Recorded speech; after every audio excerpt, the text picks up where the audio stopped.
திருமணம் அப்படின்னாவே செவ்வாய் சுக்கிரன் கண்டிப்பாக நல்லா இருக்கணும். இந்த செவ்வாயும் சுக்கிரனையும் எதனால் அப்படின்னா, மேஷ லக்னத்துக்கு 7ஆம் இடம் அப்படிங்கும்போது துலாம் வரும். அங்கே சுக்கிரன் வருவார், அங்கே செவ்வாய் வருவார். அதே போல் மேஷ லக்னத்துக்கு அடுத்த இடமான சுக்கிரனுடைய வீடு.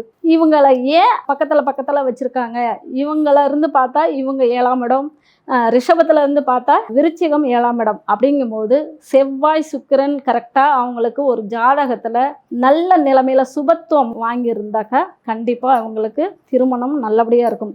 இவங்களுடைய பலம் குறைந்து இருக்கும்போது கண்டிப்பாக இவங்களுக்கு திருமண தடைகள் அடிக்கடி வரும். அப்போது இவங்களுடைய ஆதிக்கம் எங்கே இருக்கோ அங்கே போயிட்டு வந்துட்டு இருக்கணும். செவ்வாய் பலம் இல்லை அப்படிங்கும்போது போலீஸ் ஸ்டேஷனு, ஒரு ஆர்மி, இந்த இடத்துக்கு போயிட்டு வரும்போது, இல்லை அவங்களுடைய நட்பு வச்சுக்கிட்டாலுமே இவங்களுடைய செவ்வாயின் பலம் கொஞ்சம் வர ஆரம்பிச்சிரும். சுக்கிரனுடைய பலம் வர ஆரம்பிச்சிரும். இந்த சுக்கிரன் பலம் நமக்கு கிடைக்கணும் அப்படின்னாவே மகாலட்சுமியை பிடிக்கணும். அப்படி இல்லைன்னா நடிகர்களை அடிக்கடி போயிட்டு சந்திச்சுட்டு வரணும். அவங்க கூட பக்கத்தில் இருந்துட்டு வந்தாவே இந்த செவ்வாய் சுக்கிரன் அப்படிங்கும் போது நல்ல பலம் பெற்று அவங்களுக்கு திருமண தடையெல்லாம் நீங்கும்.